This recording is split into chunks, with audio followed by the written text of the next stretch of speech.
Right, if I could have your attention, please. Good evening and welcome to the Belvedere City Council regular meeting of April 20th, 2026. If the clerk will help me with a roll call, please. Albertini? Here. Brereton? Here. Fleury? Here. Frank? Here. Gramkowski absent. Hoynes? Here. McGee? Here. Montalbano? Here. Peterson? Here. Stevens? Here. 9 present. All right, if you please stand with me, join me with the Pledge of Allegiance followed by the invocation.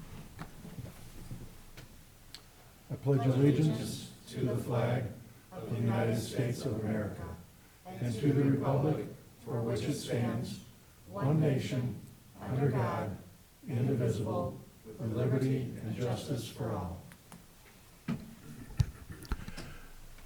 Dear God, we thank you for our country, our community, our families, our freedoms, and our sovereignty.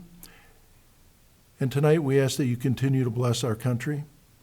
Lord, we pray for our veterans and give thanks to those who have served and sacrificed throughout our nation's history, and especially tonight we pray for our military men and women heroes in the war in the Middle East and to finally secure a safe future for America, the Middle East, and the entire world.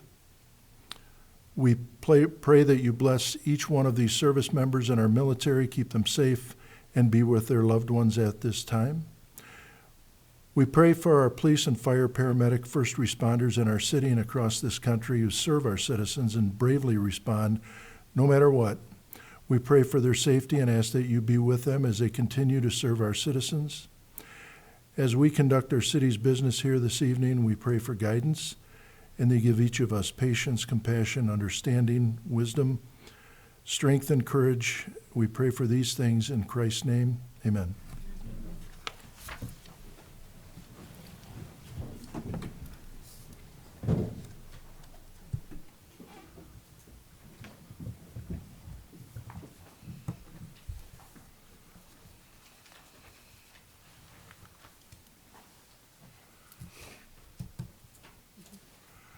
Right, under public comment here this evening, we have Neely Erickson. Neely, good evening.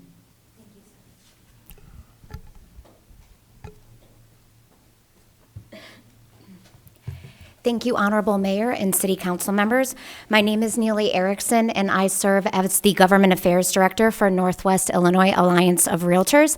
And I'm here today on behalf of our 1,200-member association, who many are impacted by this ordinance that you will be discussing tonight, 754H, specifically Section 4654, that creates an inspection process for non-residential and multifamily structures. We were here a few weeks ago sharing some concerns that we had for this. I do want to thank your fire chief for taking the time to walk us through the intent of the ordinance and explaining it to us. That conversation was extremely helpful, so thank you very much, Chief. We also appreciate the clarification now reflected in the floor amendment that inspections of multifamily residential structures are limited to common areas, mechanical and utility areas. That does better align with the stated intent in our conversations, but we still do believe that there are critical gaps in the ordinance.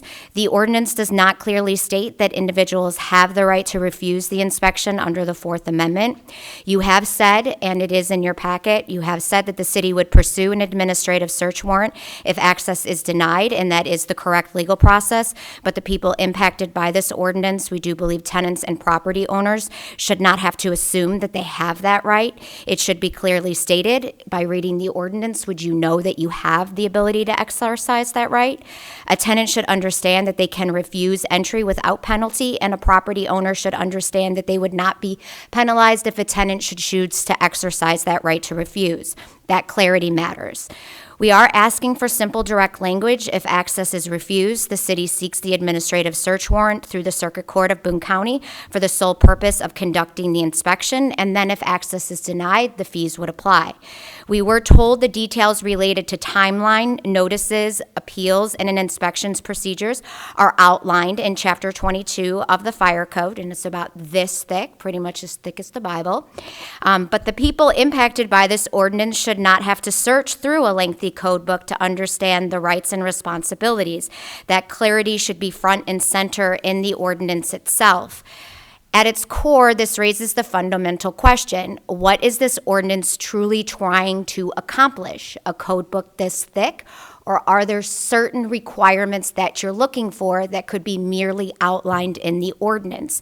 And does this ordinance right now in front of you clearly achieve the goal that you're looking for, and that what the people that it will impact will achieve? And that same clarity is needed when it comes to notice, timelines, appeals, and how it will be consistently enforced. And without that, even a well-intended ordinance becomes difficult to implement fairly and even harder for the public to understand and comply with. There are still real implication questions. How will the city identify which properties are subject to inspection? Will there be a registration system, especially for residential rental properties? How are you going to identify those? How will property owners even know that they are required to apply? Are you going to do outreach? What is that outreach going to look like? And when will this ordinance go into effect? And what about occupancy? Can a unit be occupied before an inspection, or must it be inspected first? Finally, in the ordinance, it states that the city is not obligated to inspect. What does that mean in practice? If some properties are inspected and others are not, does that create inconsistency or any potential liability? Why was I inspected and you weren't inspected? Am I being targeted? Questions rumors start to be raised. These are not minor details. These are questions the public will ask. You know that. You know your community. We are not here to derail this process whatsoever, not at all. We understand safety, and we are all about the goal of safety. But safety also requires clarity. And as property owners, we have to ask ourselves these questions to prepare for your ordinance. So right now, there are still gaps that we believe leave much room open for interpretation for property owners, for tenants, and we believe for all of you to consider tonight. We are asking you to address these gaps before moving forward and to hold this ordinance, and we thank you very much for your time. Thank you. Thank you.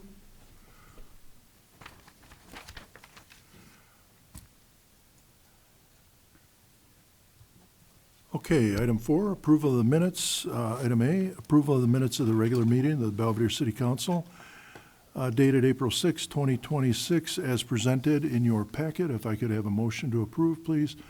Motion by Alderman Hoynes, second by Alderman Montalbano. Thank you both. Any questions, any corrections on the motion on the floor? Feel free, the floor is open. Hearing none, all those in favor of the motion, please signify by saying aye.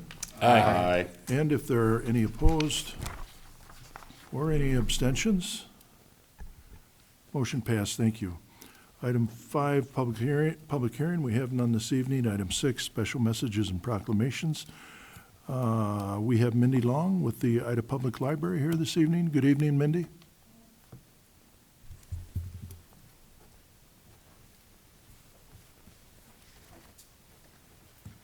Hello, everybody. It's been a while since I've been here. You all look well, so good to see you. I feel like we've been through a very tumultuous couple of months here, so hopefully we're going to calm down now for the summer. We're not going to get this weird weather.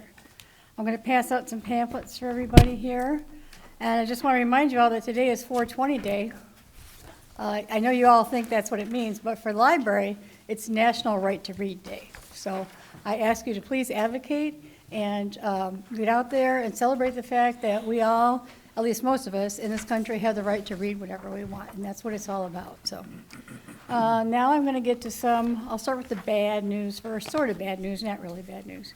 Financials. So we had, many years ago, back in the 80s, the library board bought a whole bunch of properties all around the library, and with the hopes of expanding. When they bought all those little properties, they took out mortgages for every single one of them. So before I took over, they consolidated all those tiny mortgages into one mortgage, and so it's one mortgage. Unbeknownst to myself and the library board, current library board, we found out last year that coming up in June was a balloon payment on that big mortgage, $156,000. We had no idea it was due. We found it out last year. We've been talking about what to do about it all since probably October. We had an option of refinancing if we wanted to, but refinancing would have put us at about a 6% interest rate, which the current interest rate was 4.25 from back in the 2016. And it would have incurred an additional $2 to $3 grand in appraisal fees, origination fees, and it would have had in 5 years another balloon payment. So we considered a lot of options, how are we going to pay that mortgage off? So the library board voted to use a big portion. As you all know, we got a large endowment from the Andrew Ray's estate. So we used about half of that, and we've paid off the mortgage. So the library is now debt-free, mortgage-free. We have no long-term liabilities. So that was very much a blessing in disguise. It kind of puts off our expansion for a little bit, but took care of the mortgages, so we're all set there. We did also receive a little bit of an additional money from the Ray's estate just this past February for the final settlement, about 43 grand, which is going to be used towards the repair of those darn steps, which we're waiting for the weather to cooperate to get those steps done. And then it will also fund the remaining balance we have on the Bookmobile shelter, which again, waiting to pour the cement until the weather cooperates, so that'll be done soon. We do have costs keep increasing for us, so we're trying to be as frugal as possible. For example, our consortium fees increased $4,000 this year, which is a little ridiculous, but we have to have it for services. So we've had to cut back a little on our budget with some of the non-necessary things like outreach, advertising, probably hometown Christmas. So please forgive us if you're having an event and we don't participate. We're trying to focus on our main necessities, which are our staff, our collections, our patrons, and our services. So, and of course, building repairs. So if we have to cut back on a little bit of the niceties, we're sorry. We'll do as much as we can for free with our own creative labor force. So that's the baddish news. The building news.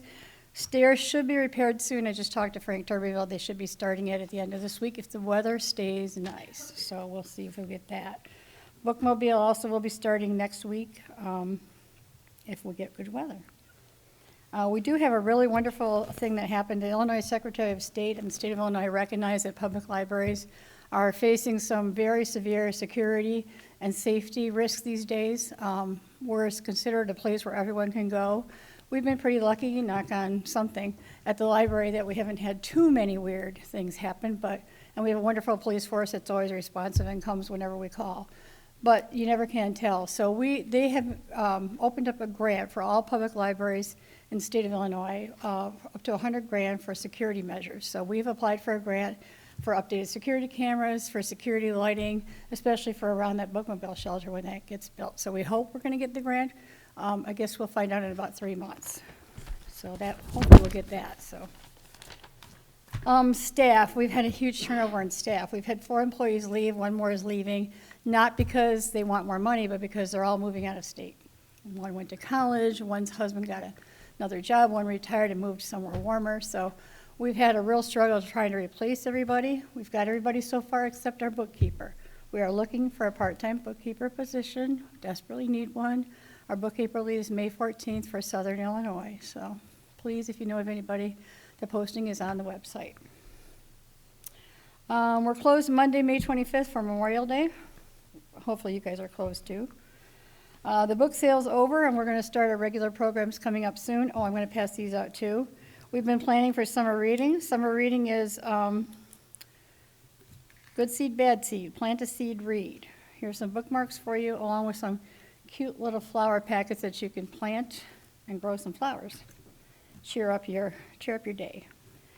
And of course, as you know, the Friends fund all of our summer reading programs, so we've got some wonderful things happening with that.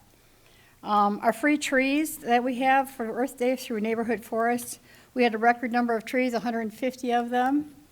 They did not give us what we thought they were going to give us. They gave us some kind of aspen trees. And we'll be distributing them on Wednesday, 10 to noon in the morning with the help of Rod Wesselhaus students, 4 to 6 p.m. in the afternoon with the help of the Belvedere Police Force volunteers. So thank you everybody for helping with that. The Illinois Extension Office is going to have a bunch of gardening programs coming up, so watch the website for registration for those. We've got a really cute stained glass craft program coming up, so register for that on May 5th. So it's fall, fake stained glass, so register for that. A Touch a Truck event's coming up for summer reading on June 11th. We have a lot of people already lined up to have wonderful vehicles there. It'll be from 10 to noon instead of 4 to 6. We used to always have it 10 to noon, but we changed last year to 4 to 6 because it was, a lot of people said, oh, I have to work. It was too hot, way too hot. We didn't get as many people as we thought as we had in previous years. So we're back to 10 a.m. to noon to avoid the heat, so. And thank you all for approving closing off Madison Street. We have sent our wonderful neighbors some coupons from our partners for free food and various discounts. So thank you for that. And this will also help them too because it won't interfere with their coming home from work with the street closed off. So we also are booking a little bit ahead for fall. And we managed to book the Chad Lewis, if you've ever heard of him. We had him before. He's a paranormal investigator. He's appeared on that William Shatner show many times, and he's coming September 9th for another program with us. He's hard to get a hold of, but we got him. So we also got a true crime author named Bob Cyphers, who investigates all sorts of true crime in this area. He's an award-winning former journalist. He won an Emmy for all of his journalism, so he'll be coming to speak about his books and autograph books. That'll be September 14th. And then finally, I passed around the battery sheet. The state of Illinois partnered with the Battery Network and funded battery disposal boxes at various organizations. And we got lucky, and we are one of the organizations. So now you can bring your small batteries. Don't bring a car battery. Don't bring a motorcycle battery. AA's, AAA's, phone batteries, things like that. Bring them to the library. We'll dispose of them for free. We ship them to them for free. So there's little bags on the boxes on the stack of nonfiction across from the scanning machine. Just bring them in and drop them in. So, and we'll take care of shipping them back. So that's all. And that kind of will tell you what kind of batteries we'll take. And that's all the exciting news. Okay, thank you, Ms. Long. If anybody has any questions for Mindy, please feel free to ask her at this time. Okay? Okay, Well, thank you. hope to see you all in the library. Yeah, thank you for coming here this evening. All right, moving on, is item 7, approval of expenditures. We have general and special fund expenditures and water and sewer fund expenditures. First, we'll deal with the general and special fund expenditures in the amount of $2,529,263.54. If I could have a motion to approve those, please. Motion by Alderman Stevens, second by Alderman Peterson. Thank you both. If there are any questions regarding those expenditures, feel free to ask. The floor is open.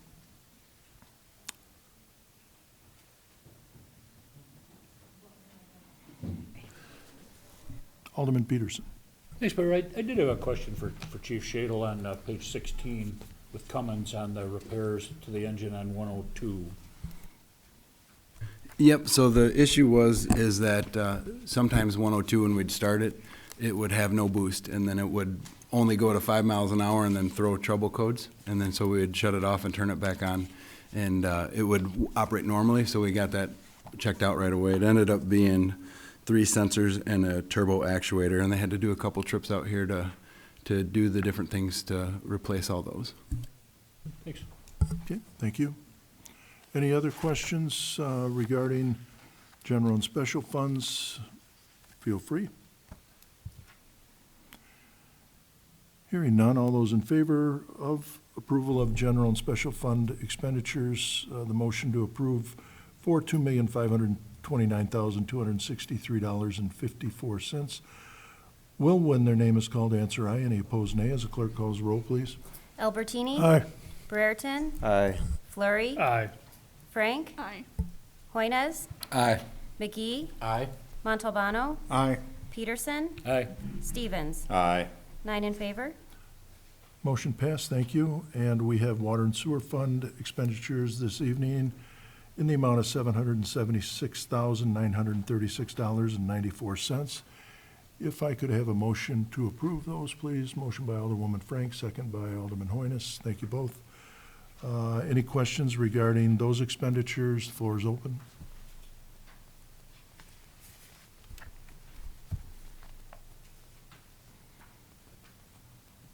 Okay. Hearing none, all those in favor will, when their name is called, say aye. Any opposed, nay. As the clerk calls the roll, please. Brereton? Aye. Flurry? Aye. Frank? Aye. Hoynes? Aye. McGee, Aye. Montalbano, Aye. Peterson, Aye. Stevens, Aye. Albertini. Aye. 9 in favor. Motion passed, thank you. And please note that items A through I have been placed on file at the city clerk's office under item 8. Flipping the page, item 8J. If I could have a motion to approve the minutes of the Committee of the Whole Building Planning Zoning Public Works dated April 13th, 2026. Motion by Alderman Fleury, thank you. Second by Alderman Hoynes, thank you both. Any questions regarding those minutes or corrections? Feel free to ask. Okay. Hearing none, all those in favor, please signify by saying aye. Aye. And if there's any opposed or any abstentions, motion passed unanimously. Thank you. All right, item 9, unfinished business in front of you. Item A, for a second reading is ordinance 754H, that being an ordinance adopting a new section 47-54, which is inspection of non-residential and multifamily structures of the city of Belvedere, of the Belvedere Municipal Code. If I could have a motion to approve those. Motion by Alderman Stevens, second by Alderman Peterson. Thank you both. Any questions, any comments regarding the motion on the floor? Feel free to ask. I know that I had been in, had conversation with Chief Shadle. I will say that, you know, the people that are impacted are the people that live there, and these are the common areas, but it is related to public safety. And there isn't any mystery about this. And Chief, I think, when we had talked, you had mentioned how many other communities that they do this type of an inspection. And if there's anything you would like to comment on. The Chief had brought this to me, and to me it made perfect sense. I don't think that there's any, we're not trying to be secretive, and we're not trying to hide anything. But I think the ordinance speaks for itself when you look at what we had added, any inspection policy relating to multifamily residential structures shall limit the scope of such inspection to the common areas of such structures, as well as any mechanical or utility spaces not devoted solely to an individual tenant. So, Chief, did you have any comments? Yes, sir. The entire ordinance is about the right to enter for regular inspections that we already are carrying out on a regular basis. A lot of the other questions about the codes are in the codes. So these are our amendments that are with the code right out of the ordinance, and this is the code book. So when we say chapter 22 adopts IFC 2021, that's this. And so no, property owners will not be able to decipher this on their own, but we have an awesome inspector, Lee Rubbles. Our goal is to educate and make sure everything is safe and work together with property owners to make sure buildings are safe. That's the only goal.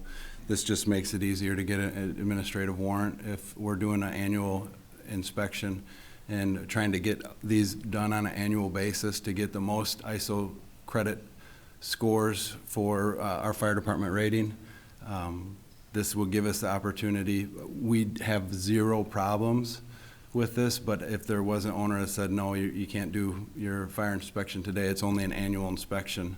And again, like Mayor said, this is set up in communities all over. There include multifamilies, some include all buildings. So I was just reading through different cities and how they tackle this.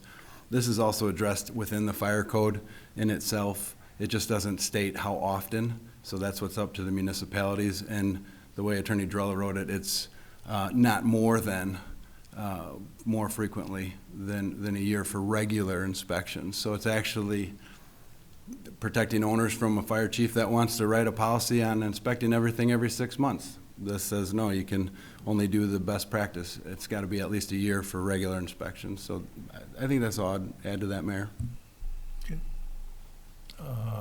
City Attorney, did you have a comment before Or did you want me to go forward with, or do you want to wait? Well, I would recommend a motion to amend to include the cited language by the mayor, to make sure that gets in, because it's not been added yet. Okay.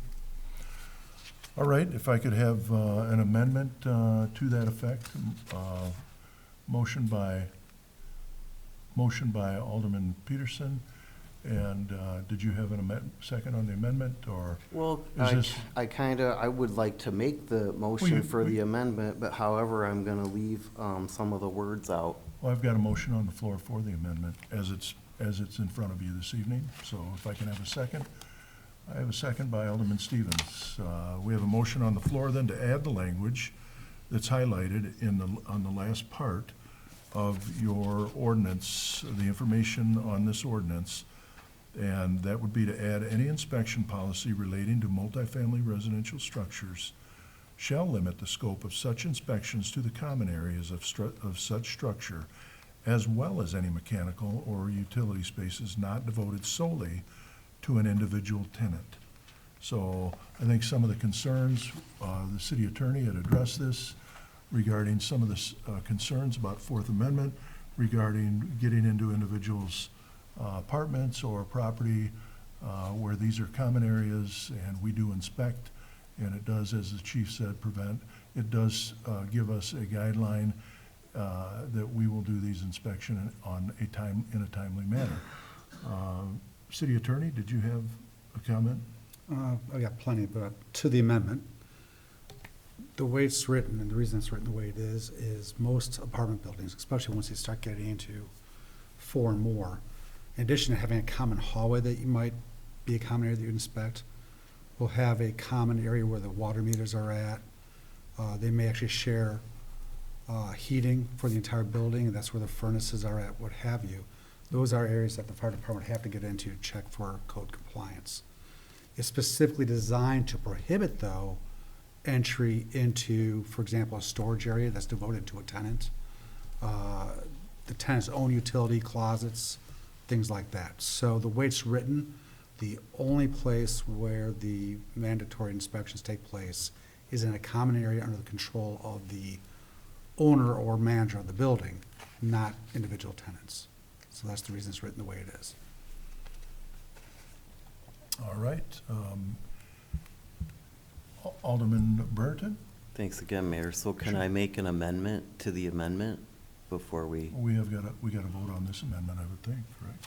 It'd be better to do it that way and then make another motion to amend. It makes it cleaner for the minutes. Well, because the amendment's fine, but I would just take out relating to multifamily residential structures. I'd take that out of there, so it applies to everybody. Well, We don't- except for when you talk about commercial and industrial, the whole purpose of the inspection is to have access to the entire property. Not just, the reason why I put in the multifamily is because individuals have a right to privacy in their own homes. That is the core of the Fourth Amendment. Fourth Amendment is greater, but the core of the Fourth Amendment is the privacy in your own home. The whole purpose of the inspection process is, think in terms of Chrysler. Not that they would ever deny it, but the inspection has to go through the entire property at Chrysler, including office spaces, including utility closets, including wherever their fire suppression equipment's at, including the shop floor. If you extend it to your downtown commercial properties, anything that is part of the commercial aspect would be inspected because that is a commercial property, and they'd be looking through that entire portion of it. If there's a residence above it, that qualifies as the residential portion, and anything that is devoted to that would not be inspected. But the reason it's written the way it is specifically to allow the department to inspect the entirety of commercial industrial spaces. Chief, did you have a comment regarding that?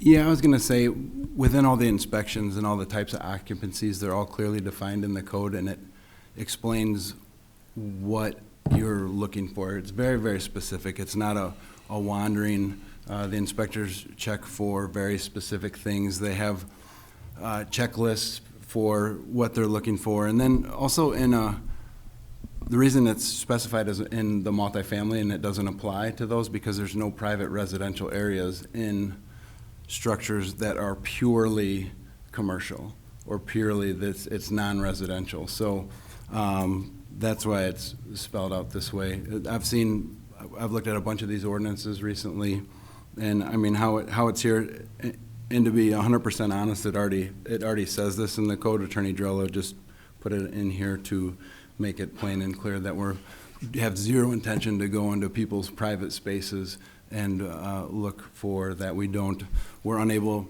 for example, to even enforce the smoke detector code in a house, because right now your smoke detectors are supposed to have a 10-year sealed battery unit, and that's the state law. Nobody enforces that because we don't go in homes, and the code does not even allow us to enforce that. So this whole thing just says that we're able to inspect for these specific things and these things only. Thank you, Chief. Alderman Peterson?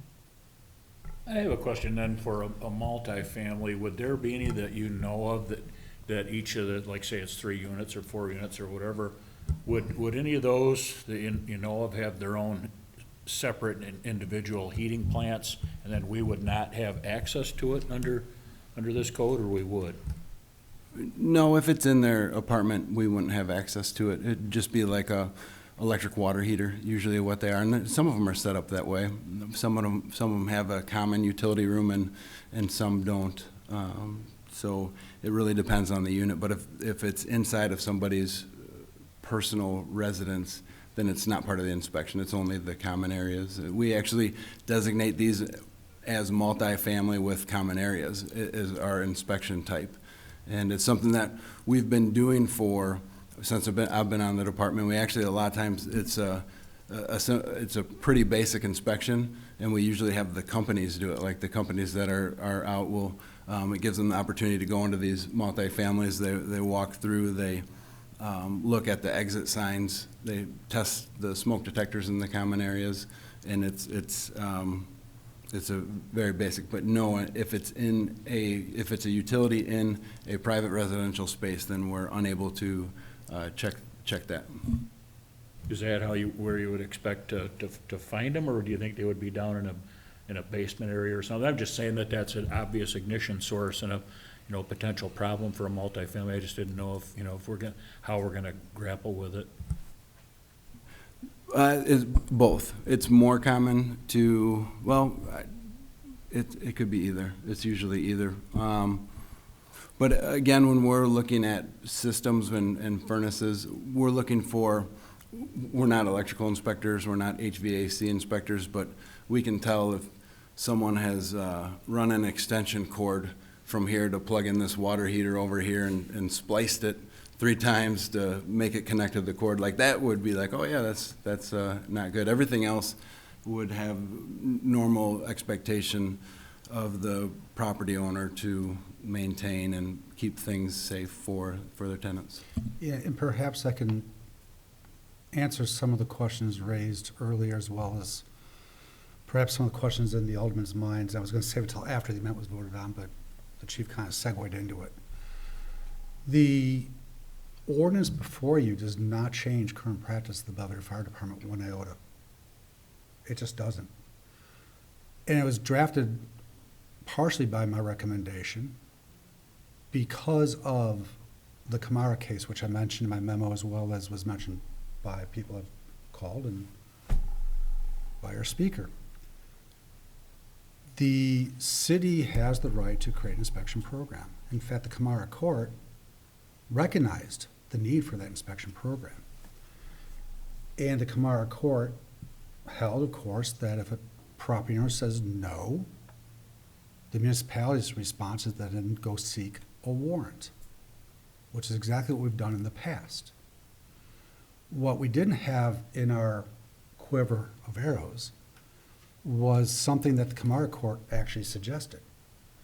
And that is, typically when you go get a warrant, and it's different than in the police context. On the administrative warrant side, it's actually easier to get the warrant. But in a general circumstance, you need to articulate reasonable suspicion or reasonable beliefs that a violation has occurred or is occurring. For example, we recently obtained a warrant for the building department to inspect a property on Newburgh Road. And I had to have our inspectors do drive-bys and note that they saw what appeared to be violations. Then we went to the court and got a warrant, executed the warrant, and verified those violations and found some more. We did something similar for the fire department last fall on a commercial/industrial property that's being used for storage. The problem being that you have to be able to articulate the reasonable suspicion of violations, which created a hassle for the fire department there in their situation last fall.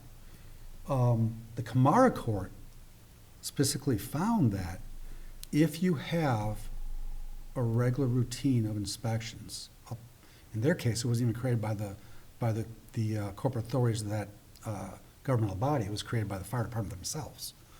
But if you, actually it's building department, if you have an articulable plan of inspections and they refuse the inspection, when you go to the court to get the warrant, that alone is a basis for issuing the warrant. That's why, if you look at the second to last sentence of the entire ordinance, it says, further refusal of inspection of this section shall constitute probable cause for the issuance of administrative search warrant. So the whole ordinance recognizes a property owner's ability to say no. It recognizes the requirement for the city then to go get a warrant issued by a judge. And once you have that warrant, then you present that to the property owner or the person in control of the property, you conduct the inspection. If they say no at that point, then they got to answer to the judge, possibly pay the fines or such other relief as the judge wants to grant. But the whole purpose of this is not to create a new inspection program. It's already there. The purpose of it is to outline the requirement of what the department needs to do, which is to get the warrant if somebody says no, and articulates to the judge that, yes, we have a plan in place for inspections, and that's basis to issue the warrant. That's all it does. And I understand all the confusion, everybody's gonna be all concerned about what do we have to do. The reality is they've been doing this for at least since the Jackson Street fires, if not before. I have no idea how long the inspection department has been going. It was Alderman Stevens, it was probably predated your stay there. And I would not recommend changing any of the language to expand the scope of the warrant, of the searches into private residential areas. Like I said, that is specifically the core of the Fourth Amendment, in my mind at least. That's your abode, your personal place, your personal home. And I would suggest that, obviously, if we then had reasonable belief, we saw the extension cords running under the door into the building, they said no, then go get a warrant based on that, if need be. But I would not make that subject to the annual inspections. Thank you. Alderman Stevens. Well, I spent 25 years with the Belleville Fire Department, and we always did these inspections in the common areas, because we found tenant hazards created by them, hazards from the building owner, and we did it as a company, and it took the guys in the buildings, and they got to realize what was going on and all the passages, and they got familiar with it. We never pushed to go into private areas because it wasn't our business. It was basements, laundry areas, and we'd go through and with our sheet and write up what we thought, and then they got turned over to the inspectors, and the inspectors went, no, that's not a problem, or yes, it is a major problem. But good God, we've been doing it since '85. Okay. And now we just want to be able to say, hey, if you say no, we got a means of solving the problem. I think one of the things that, in the past, I think Mayor Brereton had, I hear this is confounded with anybody smell a skunk? Yeah. So do I. That was it.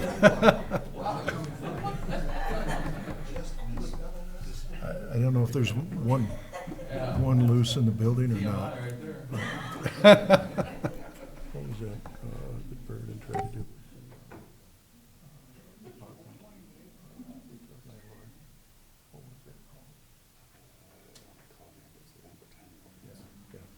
So I think years ago, when Mayor Brereton, he tried, I think at one time with a landlord-tenant ordinance, and a lot of people felt that was, that we were taking, I think they were taking their firstborn, but that isn't what this is at all.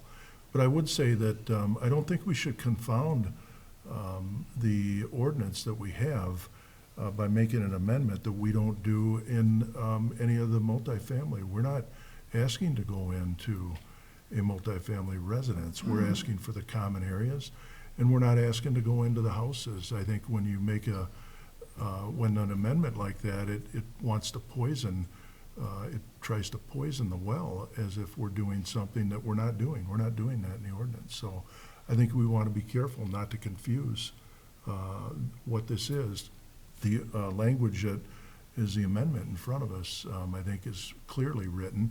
And as far as all the codes, we certainly are not going to reference, however many pages of codes the chief held up in this ordinance. We're not going to do that. That's already a part of our inspection, and those codes are part of what we follow. So there's no mystery. We're not trying to, as I said, this isn't what we're trying to accomplish. We're not trying to do that. So anyhow, we have an amendment to the motion on the floor then to add,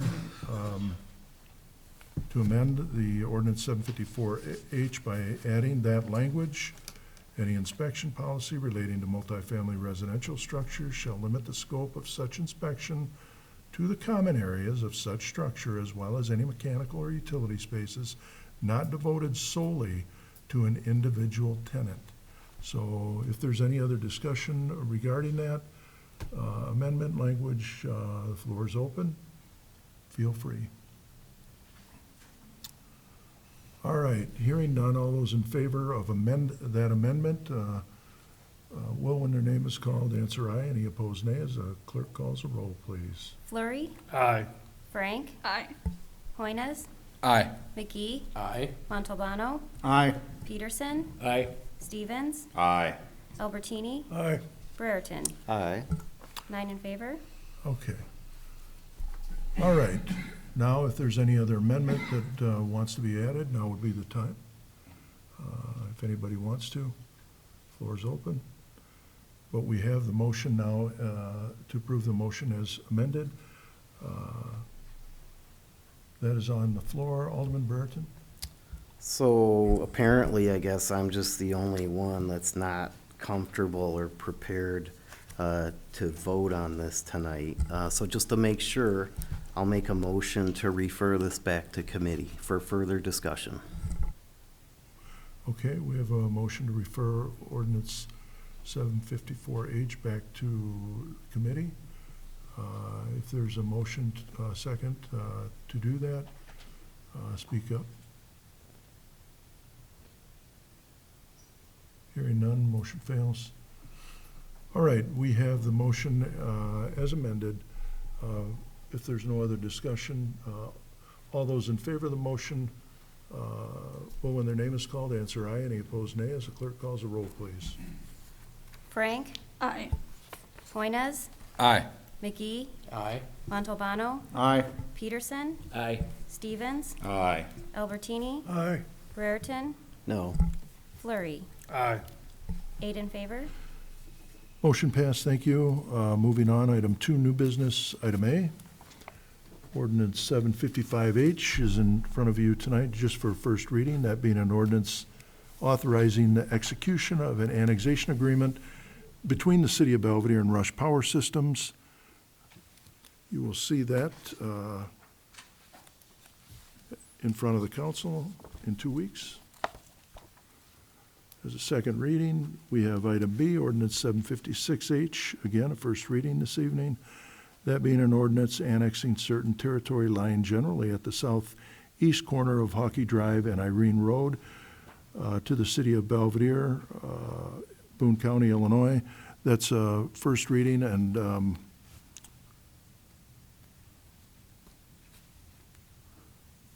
both of these are related to the annexation for Rush Power, LLC. We have item C in front of you this evening for first reading, that being ordinance 757H, an ordinance amending section 110-91, stop streets of the City of Belvedere Municipal Code to make the intersection of Fifth Avenue and Sixth Street four-way stop intersection. Again, that will be back to you as a second reading.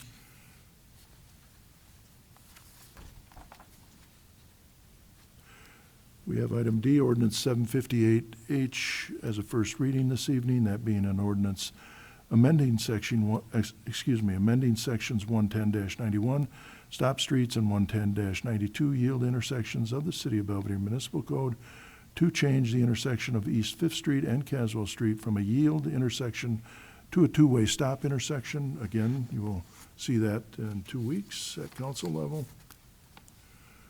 We have item E, 759H as a first reading, that being an ordinance authorizing the sale of certain personal property at the fire department, specifically their jet ski they no longer utilize.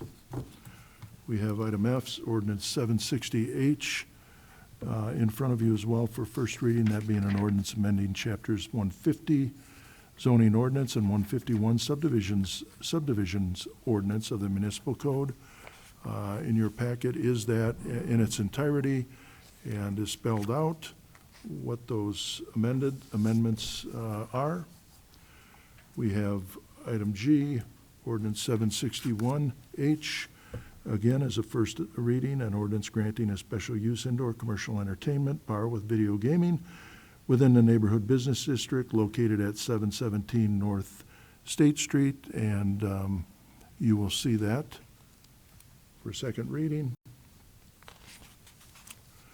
And we have ordinance 762H, an ordinance granting a zoning district change from rural holding district to PI, Planned Industrial District, at 1014 Irene Road, which is again the Rush annexation, the Rush project.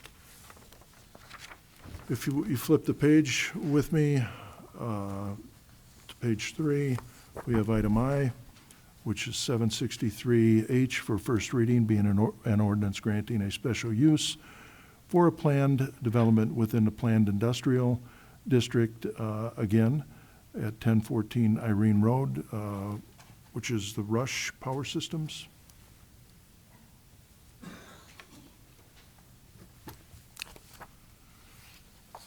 And item J, resolution 2026-10, that being a resolution of the City of Belvedere in support of the Illinois America 250 commemoration.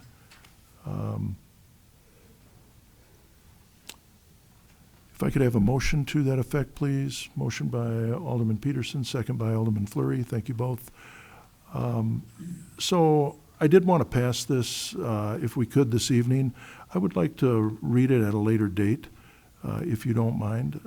I think somebody should be here besides me or us to receive it, and I haven't determined whether or not I'll be able to get that individual, but hopefully I can. So I guess we'll have a vote on passing this resolution and then bring it back here if unless the council objects at a shortly later date, and we'll read it and present it, if that would be okay. Other than that, if there is any objection, we can table this, but I think we can pass it and we can present it later unless there's somebody that objects. Okay. Hearing none, all those in favor of resolution 2026-10, will, when their name is called, answer aye. Any opposed, nay. As the clerk calls the roll, please. Poinez, Aye. McGee, Aye. Montalbano, Aye. Peterson, Aye. Stevens, Aye. Albertini, Aye. Brereton, Aye. Flurry, Aye. Frank, Aye. 9 in favor. Okay, thank you. Motion passed. Item K, Resolution 2026-11, that being a resolution authorizing the execution of an independent contractor agreement for electrical inspection services. In your packet is that contract. If I could have a motion to that effect, please. Motion by Alderman Hoynes, second by Alderman Stevens. Thank you both. If there's any questions regarding that, please note, this does include an increase for this year. And so we won't be back later and ask for more. So, all right, if there's any questions regarding that motion, feel free to ask. Floor is open. Okay, hearing none. All those in favor, when their name is called, please answer aye. Any opposed, nay, as the clerk calls the roll, please. McGee, Aye. Montalbano, Aye. Peterson, Aye. Stevens, Aye. Albertini, Aye. Brereton, Aye. Flurry, Aye. Frank, Aye. Hoynes, Aye. 9 in favor. Motion passed, thank you. And then we have item L, Resolution 2026-12. Similarly, a resolution authorizing the mayor to execute an independent contractor agreement for our plumbing inspection services. Same thing applies. That amount is different. If you flip, you'll see that they're not paid commensurate. It's a little bit different, but same thing does apply. So if I could have a motion to that effect, please. Motion by Alderman Montalbano, thank you. Second by Alderman Stevens, thank you both. Any questions regarding that motion? Feel free to ask. The floor is open. Hearing none, all those in favor of the motion will, when their name is called, answer aye. Any opposed, nay. As the clerk calls the roll, please. Montalbano, Aye. Peterson, Aye. Stevens, Aye.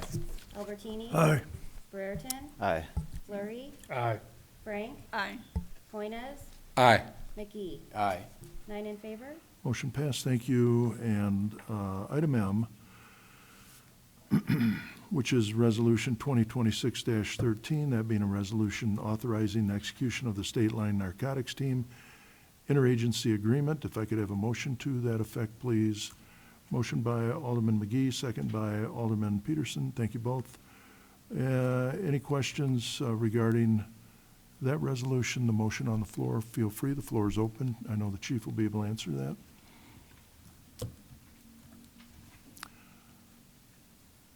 Okay, hearing none. All those in favor of the motion, or Chief, did you have any comments that you would like to make regarding this? I'm sorry. No, thank you for the opportunity, but nothing more than I did at the last meeting. Okay, thank you. All right, all those in favor of the motion for resolution, to approve Resolution 2026-13, will, when their name is called, answer aye. Any opposed, nay. As the clerk calls the roll, please. Peterson, Aye. Stevens, Aye. Albertini, Aye. Brereton, Aye. Flurry, Aye. Frank, Aye. Hoynes, Aye. McGee, Aye. Montalbano, Aye. 9 in favor. Motion passed, thank you. And next, we go to motions forwarded from Committee of the Whole, Building, Planning, Zoning, and Public Works dated April 13th, 2026. Motion out of Public Works, Chairwoman Gramkowski is not with us here this evening. So Alderman Montalbano, would you help me out? Thank you, Mayor.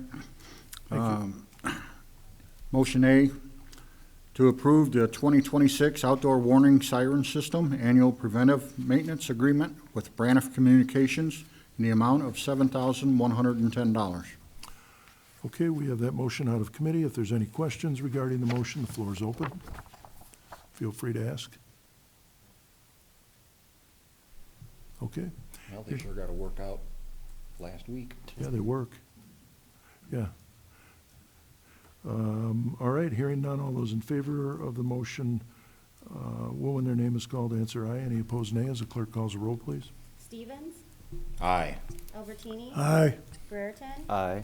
Flurry, Aye. Frank, Aye. Joynes, Aye. McGee, Aye. Montalbano, Aye. Peterson. Aye. 9 in favor. Motion passed, thank you. And item B, please. Motion to approve the proposal from CES Incorporated in the amount of not to exceed $310,500 to complete the design engineering for the Fifth Avenue Storm Sewer Overflow and Reconstruction Project. This work will be paid from capital funds. Okay, thank you. We have that motion out of committee. If there's any questions regarding that project and the motion associated with it, feel free to ask. The floor is open. I know we've talked about this one. That'll be a great legacy that Director Anderson leaves behind, I think, because it does alleviate a lot of the flooding that we've had for many, many, many, many years. And Alderman Peterson. Thanks, Mayor. I just would comment that this is very timely also. I think we're, 3 inches over the April averages. This project is precisely what's needed. I would agree. Yep. So, all right, if there's any other questions, Alderman Stevens? I did go by the new retention pond, and it's got quite a bit of water in it. Brent, where does that water come from? I see that there's a pipe coming in and going out. So the existing system, the pond was put in as an overflow for the existing system, and then the work that you're discussing tonight will be in addition to that. So we took the one pipe outlet now and opened it up, put it through the pond to help store water. And then the part of this new project here will include a new release point from that pond to the river, and when that goes in, it'll be at a lower level. So what you're seeing now is basically the retention part, and then when the new pipe goes in, then it'll be additional capacity to the river. This is all fantastic. I've been pushing this since I damn near got on the council. All right. Any other questions regarding the motion? Oh, I'm sorry. Thank you. Yeah, so any other questions regarding the motion out of committee? Feel free. All right, hearing none, all those in favor of the motion, when the name is called, answer aye. Any opposed, nay. As the clerk calls the roll, please. Albertini, Aye. Brereton, Aye. Flurry, Aye. Frank, Aye. Joynes, Aye. McGee, Aye. Montalbano, Aye. Peterson, Aye. Stevens. Aye. 9 in favor. Motion passed, thank you. And item C, please. Motion to approve the purchase of 4 trees from J. Carlson Growers in the amount of $1,035. 11 trees from Breezy Hill Nursery in the amount of $2,335. And 10 trees from St. Aubin Nursery in the amount of $2,980. The total cost of these trees, $6,350, and will be paid for from the forestry grant. Okay, we have that motion out of committee. If there's any other comments or any other questions regarding the motion, now would be the time to ask. Feel free. Hearing none, all those in favor of the motion on the floor will, when their name is called, answer aye. Any opposed, nay. As the clerk calls the roll, please. Brereton, Aye. Flurry, Aye. Frank, Aye. Joynes, Aye. McGee, Aye. Montalbano, Aye. Peterson, Aye. Stevens, Aye. Albertini. Aye. 9 in favor. Motion passed, thank you. Item D.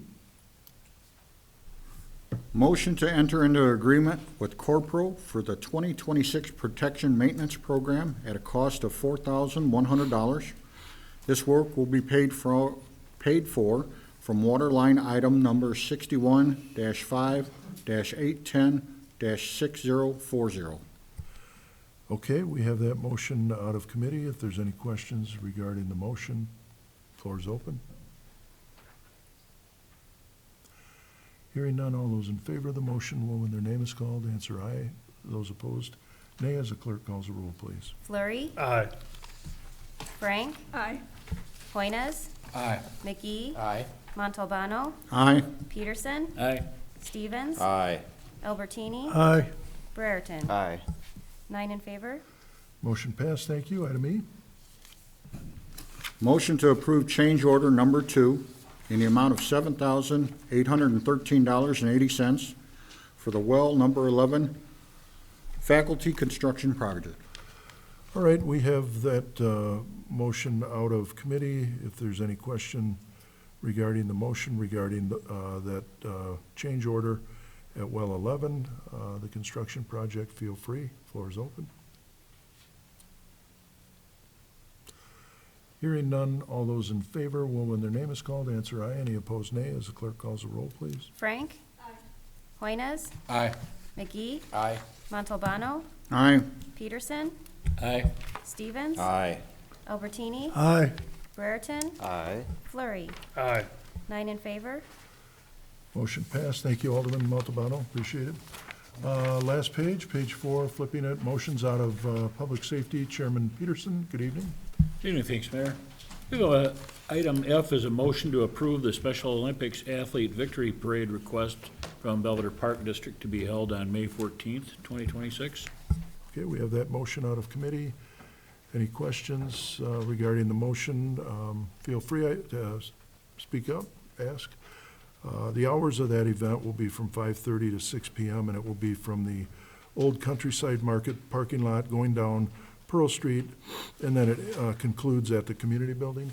So those that, a lot of people get on the side streets or they frequent Pearl Street. So if you can, be a nice way to gesture to show support for those that have succeeded. We have that motion out of committee. If there are no other questions or comments from the floor, hearing none, all those in favor of the motion, please say aye. And those nay, as the clerk, those opposed, nay, as the clerk calls the roll, please. Hoynes? Aye. McGee? Aye. Montalbano? Aye. Peterson? Aye. Stevens? Aye. Albertini? Aye. Brereton? Aye. Flurry. Aye. Frank? Aye. 9 in favor. Motion passed. If I could have a motion to adjourn, that's all we have on the agenda this evening. Motion by Alderman Montalbano, second by Alderman Hoynes. Thank you both. All those in favor? All those in favor, say aye. Aye. Anybody want to stay? For the record, we adjourned at 7:02 PM. You want to stay? I'm sorry. Oh, you go ahead. Tomorrow is the anniversary of the tornado, and so there is some people, I don't know what time, I'm trying to find out what time, are meeting at the high school by the Okay. tornado cyclone. Okay. Well, if you find out at the time, let me know and I'll try and pass that on. Okay, thank you. But thank you for that. Sorry, I didn't mean to cut you off. Yeah, appreciate it. All right, that's all we have. Everybody, have a good rest of your evening. I appreciate your help. Bye-bye.